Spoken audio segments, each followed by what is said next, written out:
Before we get too deep into working with the live program, I wanted to give you a quick overview of the Ableton Live interface. All of the elements that we'll be covering in this movie will be covered in detail either in their own movies or as they become used throughout this course. But for right now, here's a quick overview of what you'll be working with in Ableton Live 7. There are two views to the Ableton Live interface. The session view, which we'll be using mostly throughout this course, and the arrangement view, accessed by clicking the arrangement view selector button up here on the top right.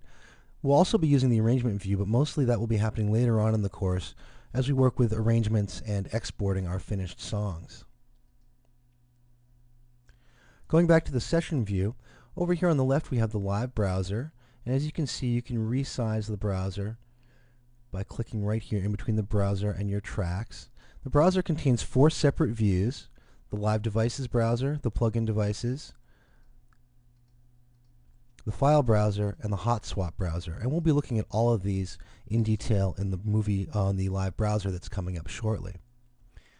Down here on the bottom left is a very important feature of the live interface, and this is the info view. The info view tells you a little bit of information about anything that you're moving your mouse over.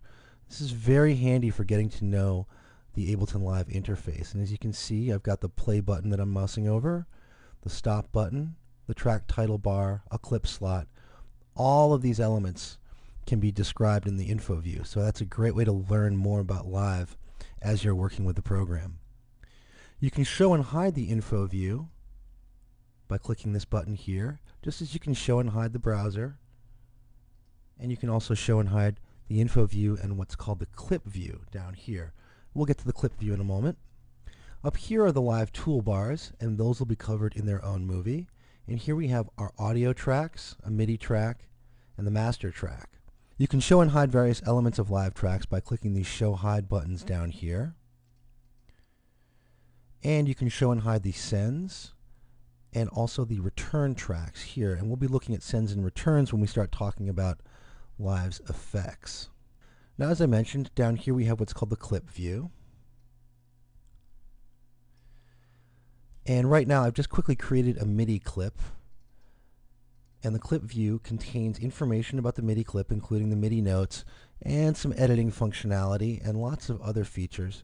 We'll be looking at all of these in detail throughout this course. I'm going to add an audio loop to an audio track here and show you the clip view for an audio track, which is a little bit different. Instead of MIDI notes, I've actually got the sound file visible down here, and I've got some similar and some different editing functionality available over here. Well, those are the basic elements that make up the live interface, and as I said, we'll be looking at all of these in more detail throughout this course.